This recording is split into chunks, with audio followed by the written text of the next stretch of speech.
నేటి కవిత సాహితీమూర్తులందరికీ నా నమస్సుమాంజలి. గౌరవ సలహాదారులు శ్రీ సేనాధిపతి గారికి, వ్యవస్థాపకులు శ్రీ లక్ష్మయ్య గారికి హృదయపూర్వక నమస్సుమాంజలి తెలియజేస్తూ, నాకు నచ్చిన కవిత అంశానికి అందరికీ స్వాగతం తెలుపుతున్నాను.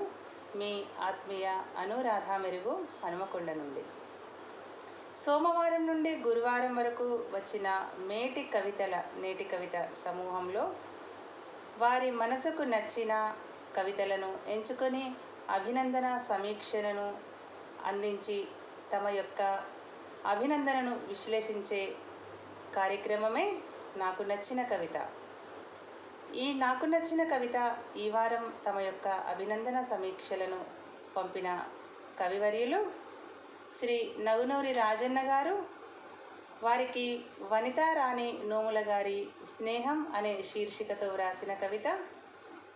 డాక్టర్ ఎడవల్లి తిరుమల రెడ్డి గారికి వెంటాడే కవిత్వం అనే శీర్షికతో అలలు అలలుగా అనే అంశానికి వకుల వాసు గారు వ్రాసిన కవిత తమకు నచ్చిన కవితలు. నగునూరి రాజన్న గారికి మరియు ఎడవల్లి తిరుమల రెడ్డి గారికి హృదయపూర్వక కృతజ్ఞతాంజలి తెలియజేస్తూ, మరి ఇంకా ఎందుకు ఆలస్యం, ఆ యొక్క దృశ్య రూపమాలికలను వెంటనే వీక్షిద్దాం రండి. సాహితీ మిత్రులకు నమస్కారం. నా పేరు నగునూరు రాజన్న, కరీంనగర్. మన నేటి కవిత సమూహంలో అత్యంత చక్కని నాకు నచ్చిన కవిత విభాగంలో ఈనాడు నాకు నచ్చిన కవిత స్నేహం శీర్షికతో తేదీ 5/10/2023 రోజున శ్రీమతి వనితా రాణి నోముల గారు రాసిన కవిత నాకు బాగా నచ్చింది. ఇంగ్లీషు సామెతల birds of A feather flock together అన్నట్టుగా నిన్నుగా నీకు పరిచయించే కావ్యగీతిక అంటూ ప్రారంభించిన కవిత చక్కని పోలికలతో, బహుచక్కని పదబంధాలతో, తక్కువ నిడివిలోనే గుమ్మనంగా, గుప్తంగా, ఉత్కంఠగా సాగి ముగింపులో స్నేహమే అస్తిత్వం అంటూ చక్కటి ముగింపుతో సాగిన కవిత నాకు బాగా నచ్చింది. వారికి నా శుభాకాంక్షలు. ధన్యవాదములు. అందరికీ నమస్కారములు. నా పరిచయం: నా పేరు డాక్టర్ ఎడవెల్లి తిరుమల రెడ్డి, కరీంనగర్ కేంద్రము. నాకు నచ్చిన కవితలో భాగంగా సోదరి వకుల వాసు హన్మకొండ గారి అలలు అలగలుగా మరియు శీర్షిక వెంటాడే కవిత్వం. అక్కడే ఓ క్షణం ఆగాను. ఎందుకంటే వెంటాడే కవిత్వం అనే శీర్షిక చూడగానే ఒక్క క్షణం అక్కడే ఆగాను. అంశంలోకి వెళ్తే, ఎలాగూ అందరికీ అంశం అలలేగా, ప్రత్యేకతల్లా వెంటాడే కవిత్వంలోనే అలలు అలలుగా అనే అంశం శీర్షిక వెంటాడే కవిత్వం, దానితో మీ ముందుకు వచ్చాను. నిజానికి నిజమైన కవి ఏనాడు తన కోసం తను బ్రతకడు.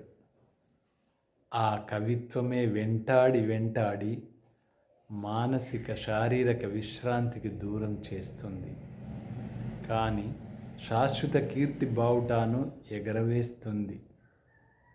అందుకే వారంటారు మొదటి పాదాల్లో, కళ్ళ ముందు కదలాడే చిత్ర విచిత్రాలను కని మనసెందుకో అల్లకల్లోలం అయిపోతుంటుంది. భావాలన్నీ కుండల సల్లోలే గిలగిలలాడుతుంటాయి. కవిత్వం వెన్నలా పుట్టాలంటే కలమనే కవ్వాన్ని చిలుకుతూనే ఉండాలి కదా. ఈ మొదటి పాదంలో కళ్ళ ముందు కదలాడిన చిత్ర విచిత్ర ఘటనలే మదిలో రేపిన ఘర్షణలై అల్లాకల్లోలమైన మనస్సుతో కుండలో సల్లను గిలికినట్టు కవి తన కలమనే కవ్వాన్ని నిరంతరం చిలుకుతూనే ఉండాలట. నిరంతరం చిలుకుతూనే ఉండాలి కవ్వమనే కలంతో తన మనస్సులోని భావాలపై, చెలరేగే భావాలపై. మర్మ గర్భంలో దాగిన ఎన్నెన్నో భావుక కవిత్వ భావాలను వెలికి తీయాలంటే తప్పదుగా మరి అని వారి భావన అయి ఉంటుంది. ఇది నాకు బాగా నచ్చింది. ఇంకో చోట అంటారు, ఏదైనా ఓ రోజు కాల ప్రవాహంలో సమయం చిక్కక బ్రతుకు సముద్రంలో పయనిస్తా అంటే మనసులో ఎన్ని అలలు ఎగిసి పడతా ఉంటాయో, మనసులో ఎన్ని అలలు ఎగిసి పడుతుంటాయో, ఎంతకీ తీరని తపన హృదయంగా కవిత్వమై జాలువారాక గాని ఆ తపన చల్లారదు. ఏదో అక్షర రూపంలో కలం నుండి జార విడిస్తే గాని చల్లారదంటూ ఒక కవి హృదయాన్ని, కవిత్వ ధోరణిని హృదయంగా చిత్రీకరించారు ఇచ్చట కవిత్రి సోదరి వకుల వాసు గారు. ఆ జలపాతాల సవ్వడి అక్షరాలై ఉప్పొంగి ఊహల సోనను వెదజల్లుతూ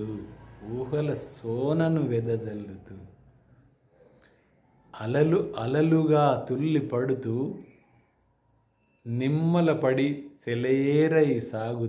నెమ్మదిగా సెలయేరులై సాగుతూ సాహితీ ప్రియుల దాహాన్ని తీర్చితే వారికి అభినందనలు. నాకు ఈ అవకాశం కల్పించిన పెద్దలకు అందరికీ నమస్కారములు. ఇవి ఈ వారం నాకు నచ్చిన కవిత, అభినందన సమీక్ష, విశ్లేషణ, దృశ్య రూప మాలికలు. మరోసారి నగనూరి రాజన్న గారికి మరియు తిరుమల రెడ్డి గారికి హృదయపూర్వక కృతజ్ఞతాంజలి తెలియజేస్తూ, వనితారాణి నోముల గారికి, వకుల వాసు గారికి అభినందనలు తెలియజేస్తున్నాను. అలాగే నాకు నచ్చిన కవిత యూట్యూబ్ లింక్ యొక్క కామెంట్ బాక్స్లో మీ యొక్క సమీక్షలను, అభినందనలను తెలియజేయాలని, మరియు నేటి కవిత సమూహంలో కూడా ఈ యొక్క అంశంపై తమ యొక్క అభినందనలను, సలహాలను, సమీక్షలను తెలియజేయాలని కోరుకుంటూ మళ్ళీ వచ్చే వారం కలుద్దాం. నమస్కారం.